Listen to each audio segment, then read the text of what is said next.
Hi, folks, and welcome to Ask Shell Coffee Break. Questions about your home, questions that are answered with the information that hopefully it's in words that are interpreted very easily in a generic manner. And one of those particular questions that I've asked a lot is, can I convert my roof cavity that's between the rafters on an older home into living space? Obviously, you wouldn't do it on a truss roof because the web struts that are on trusses in order to support the roof structure just won't allow it. Be surprised what you find stored up in that area, but not living cavity.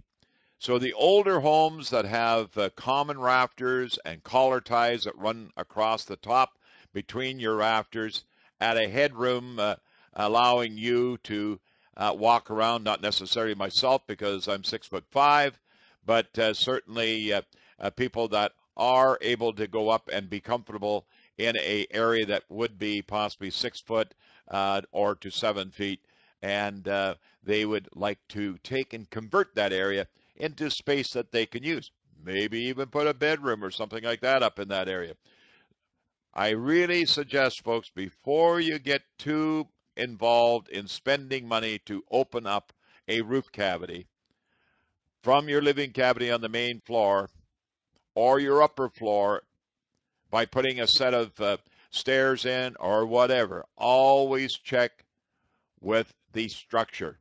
You'll need or require a structural engineer. You'll need and require a permit.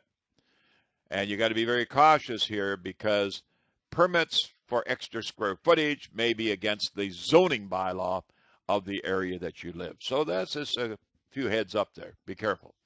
Because believe it or not, your comrade next door may not be a comrade very long. He may or she may be an enemy, knowing that you are upgrading by even possibly putting a dormer on the roof, which is allowing light into that living cavity. So just be careful of what you do without permits or approvals. Now, the question I get asked quite often, how do you insulate an area like this?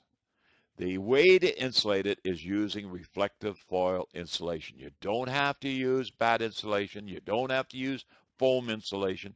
Yes, you can use the spray foams because spray foams will fill the cavity and stop any air leakage causing problems with roof structure, rotting, condensation, ice melt, and all those things. Another question another time.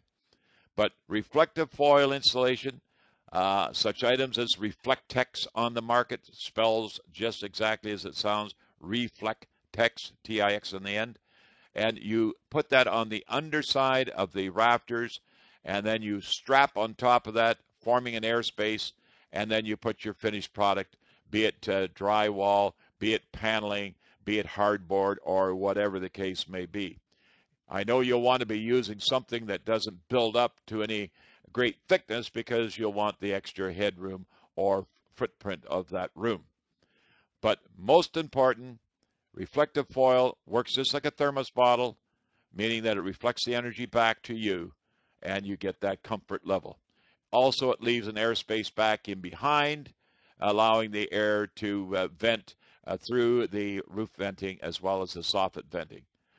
Any vertical walls, we call them knee walls, from the rafter down to the floor, forming a vertical wall.